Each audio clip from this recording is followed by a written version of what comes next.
Title: Euro-Regulators mount up, unraveling the new AI frontier. TLDR, Europe's leading the world in the wild west of AI regulation.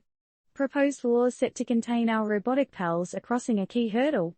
From stricter measures for facial recognition to defining levels of AI risk, Europe's shaking things up.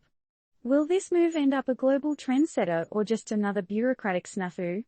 Ready for a big wake-up call, tech giants? Well, buckle up because European Parliament lawmakers are taking center stage in the grand AI circus. Voting day, June 14th, is upon us. The primary act on today's bill, the groundbreaking Artificial Intelligence Act. The act was first proposed back in 2021 and covers all products and services getting their groove on with AI. The proposed law segments AI systems into 4 risk categories ranging from minimal to unacceptable. You thought your school grading system was harsh? Try having to explain to your stakeholders why your tech for kids or hiring algorithms have been labeled high risk. Not so fun now, is it? Talking about penalties, there's a whopping €30 million or 6% of a company's annual global revenue as a potential fine. Now we're talking Google and Microsoft, you better watch out level of damages. But hold on. Who's gonna enforce all this? Well, it's the EU's 27 member states up to bat. Sure, that doesn't sound complex at all. The act isn't just about punishments, it's a protection charm against any AI threats to health and safety, and to safeguard fundamental rights and values.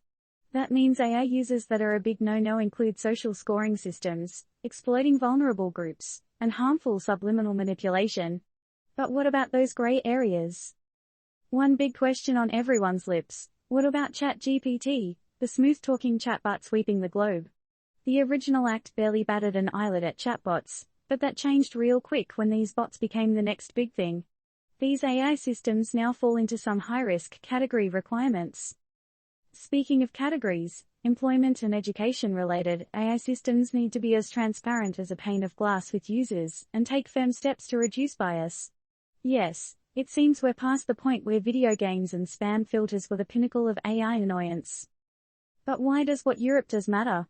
Well, while the US and China might be front and center in the AI development scene, the EU tends to be a trendsetter with its regulations.